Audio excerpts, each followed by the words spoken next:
جیسے چاند سجا ہے تاروں سے، یوں بزم سجی تیرے یاروں سے۔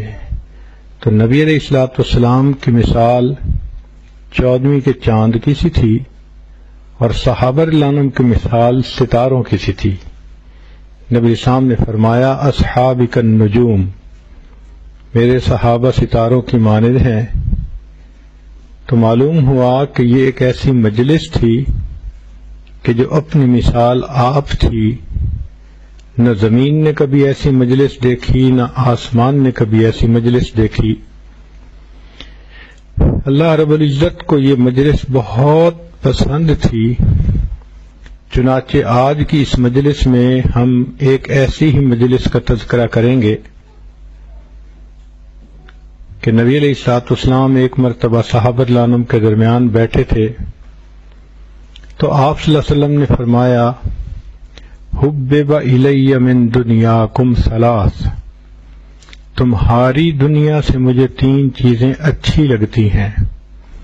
ذرا غور کیجئے کہ آقا صلی اللہ علیہ وسلم نے یہ نہیں فرمایا کہ مجھے اس دنیا سے، من دنیاکم، تمہاری دنیا سے، جیسے اپنا تو کوئی تعلق بھی نہیں ہوتا، واسطہ بھی نہیں ہوتا۔ یوں نبی علیہ الصلوۃ والسلام نے ارشاد فرمایا۔ اس سے اندازہ لگانا چاہیے کہ اللہ کے حبیب صلی اللہ علیہ وسلم کا دل اس دنیا سے کتنا کٹا ہوا تھا۔ تو فرمایا کہ حبب الی من دنیاکم ثلاث، مجھے تمہاری اس دنیا سے 3 چیزیں اچھی لگتی ہیں۔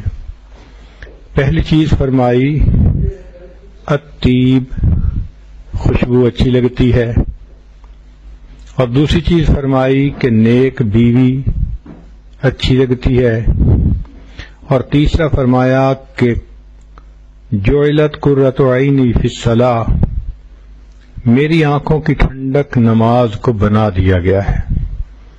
تو 3 چیزیں اللہ کے حبیب صلی اللہ علیہ وسلم کو محبوب تھیں۔ ایک ان میں سے تھی خوشبو، دوسری بیوی، اور تیسری نماز۔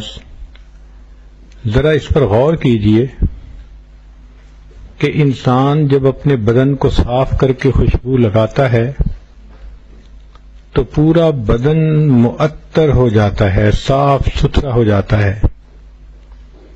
تو خوشبو ظاہر بدن کو پسندیدہ بنا دیتی ہے۔ اب اگلی بات ہے میاں بیوی کی۔ تو جو خاوند اپنی بیوی کے ساتھ بیٹھتا اٹھتا ہو، اس کے ذہنی خیالات پاک ہو جاتے ہیں، اس کے ذہن میں نفسانی، شیطانی، شہوانی خیالات نہیں رہتے، کیونکہ جب اس کی ضرورت ہو تو اس کے ساتھ اس کی بیوی موجود ہوتی ہے۔ تو گویا بیوی کی وجہ سے انسان کی سوچ بھی پاک ہو جاتی ہے۔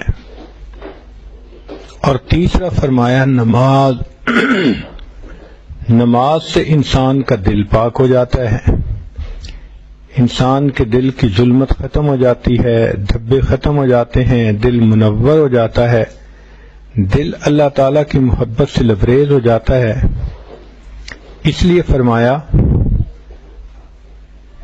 کہ ان الصلاۃ تنہی عن الفحشاء والمنکر، نماز برائی اور فحش کاموں سے روک دیتی ہے۔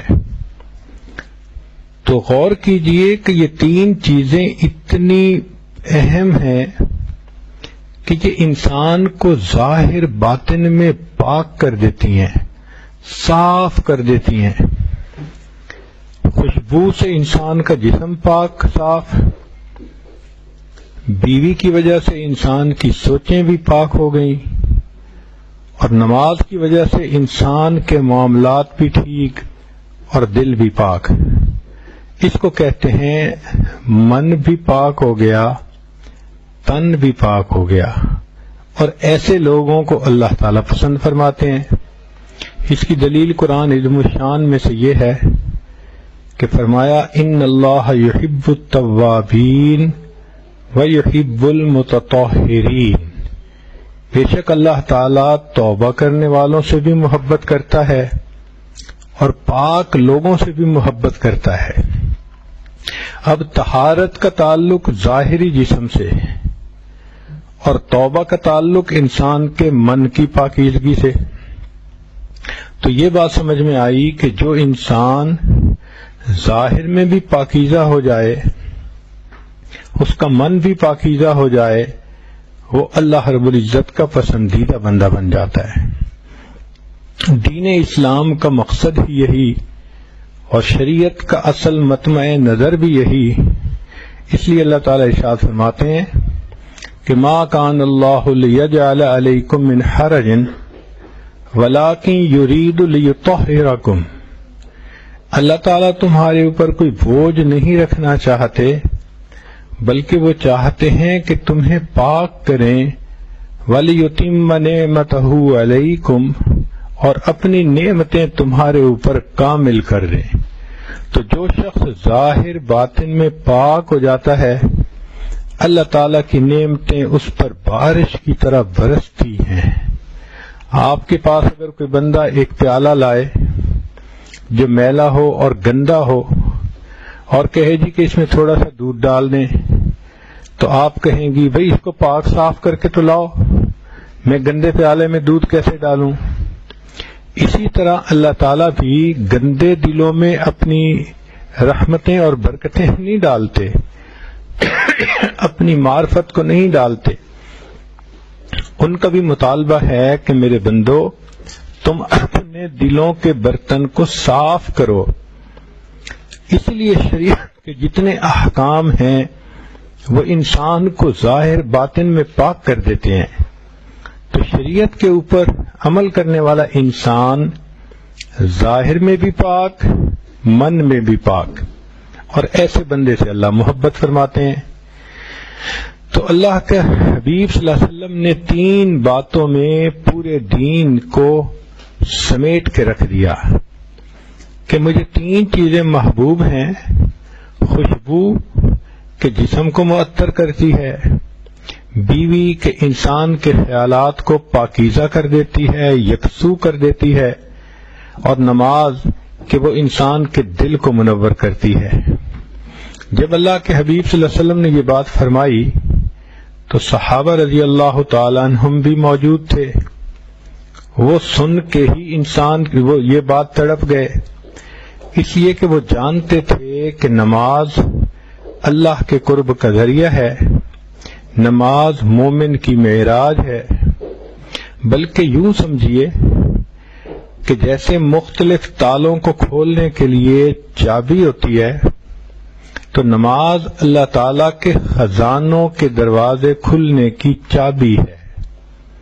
آج کل ہم نے دیکھا کہ لوگوں نے ڈیبٹ کارڈ بنوائے ہوئے ہوتے ہیں، ان کے اکاؤنٹ میں پیسے ہوتے ہیں، جہاں کہیں شاپنگ کرتے ہیں تو کارڈ دے دیتے ہیں اور سائن کر دیا، اور اس کارڈ سے ان کو وہ پیسے آ جاتے ہیں۔ تو یوں سمجھیے کہ نماز اللہ رب العزت کے خزانے سے پیسے نکلوانے کے لیے ایک کارڈ کی مانند ہے۔ جس بندے کو نماز پڑھنی آ گئی، وہ جو چاہتا ہے 2 رکعت نفل پڑھے، اللہ سے مانگے۔ صحابہ رضی اللہ عنہم کی زندگیوں کو دیکھو، بارش نہیں ہوتی تھی 2 رکعت پڑھتے تھے، اللہ بارش برسا دیتے تھے، اور کوئی ضرورت پیش آتی تھی 2 رکعت پڑھتے تھے، اللہ تعالیٰ ضرورت پوری کر دیتے تھے۔ گویا اللہ کے حبیب صلی اللہ علیہ وسلم اس دنیا سے جانے سے پہلے اپنی امت کو یہ نعمت دے گئے۔ اس کی مثال یوں سمجھیں کہ آپ نے اگر حج پہ جانا ہو تو آپ سارے کمرے بند کر کے ان کی چابیاں ساتھ لے کے نہیں جاتی، بلکہ جو لوگ پیچھے رہ رہے ہوتے ہیں، بچے، سارے چھوٹے بڑے، والدین، ان کو سمجھا کے جاتی ہیں۔ جو گھر کا ذمہ دار ہو، بڑی بیٹی ہو، اس کو سمجھاتی ہیں کہ دیکھو یہ ہو تو یہ کر لینا، یہ ہو تو یہ کر لینا، میں جا رہی ہوں 1 مہینہ کے لیے، اور یہ کنجیاں اپنے پاس رکھ لو، جب تمہیں ضرورت ہو تو اس الماری سے پیسے نکال لینا۔ تسلی ہو جاتی ہے نا جب آپ کو کہ پیچھے ان کی ضرورتیں پوری ہو جائیں گی تو پھر آپ گھر سے باہر قدم رکھتی ہیں۔ اللہ کے حبیب صلی اللہ علیہ وسلم نے بھی جب دنیا سے تشریف لے جانا تھا تو آپ صلی اللہ علیہ وسلم امت کو بے سہارا چھوڑ کے نہیں گئے۔ حدیث پاک میں آتا ہے کہ ملک الموت آئے، عرض کیا اے اللہ کے حبیب صلی اللہ علیہ وسلم، اللہ تعالیٰ نے آپ کو یاد فرمایا ہے۔ تو نبی اسلام نے فرمایا کہ ملک الموت مجھے یہ پہلے پوچھ کے بتا کہ میرے بعد میری امت کا کیا بنے گا۔ تو رب کریم نے فرمایا کہ اے میرے حبیب صلی اللہ علیہ وسلم، ہم آپ کے بعد آپ کی امت کو تنہا نہیں چھوڑیں گے۔ جب نبی علیہ السلام کو تسلی ہو گئی پھر آپ نے لبیک کہہ کر اللہ کے پاس جانے کے لیے تیاری فرما لی۔ تو تسلی کی نبی علیہ السلام نے کہ اگر میرے بعد میری امت کو کوئی بھی ضرورت پیش آئے تو انہیں اللہ سے لینے کا طریقہ آتا ہو۔ اللہ سے لینے کے طریقے کا نام نماز ہے۔ اس لیے جو انسان اپنی نماز کو ذرا بنائے اور یکسوئی کے ساتھ پڑھنا سیکھے، اس کا دامن پھیلے گا، اللہ رب العزت اس کو بھر دیں گے، وہ جو چاہے مانگے اللہ عطا فرما دیں گے۔ اس لیے یہ نماز اللہ تعالیٰ کے خزانوں کی کنجی کہلواتی ہے۔ خوش نصیب ہے وہ مرد یا عورت جس کو نماز پڑھنے کا سلیقہ آ جائے، جس کی نماز اللہ کے ہاں قبول ہو جائے، کہ وہ تو دنیا اور آخرت کے سب خزانوں کے دروازے کھلوانے کی اہلیت پا گیا۔ اس لیے نماز اللہ تعالیٰ نے نبی علیہ السلام کو آسمانوں پہ بلا کر تحفے کے طور پر عطا فرمائی۔ اب دیکھیں انسان گفٹ تو کرتا ہے نا کہ جو بہت کوئی قیمتی چیز ہو، تو یوں سمجھیے کہ اللہ رب العزت نے اپنے حبیب صلی اللہ علیہ وسلم کو عرش پہ بلایا اور پھر گفٹ کیا زمین و آسمان کے خزانوں کی کنجی یعنی نماز کو گفٹ کیا۔ ہے میرے حبیب صلی اللہ علیہ وسلم، اس نماز کو پڑھیے، امت کو سکھائیے، جب تمہیں ضرورت ہوگی اس کنجی کو استعمال کر کے میرے خزانوں سے فائدے اٹھا لیجئے۔ اس لیے کہتے ہیں کہ اللہ والوں کے ہاتھ اللہ تعالیٰ کی جیب میں ہوتے ہیں کہ جب ان کو ضرورت ہوتی ہے وہ 2 رکعت نفل پڑھتے ہیں، مانگتے ہیں، اللہ ان کی دعاؤں کو پورا فرما دیتے ہیں۔ تو یہ نماز عجیب نعمت ہے۔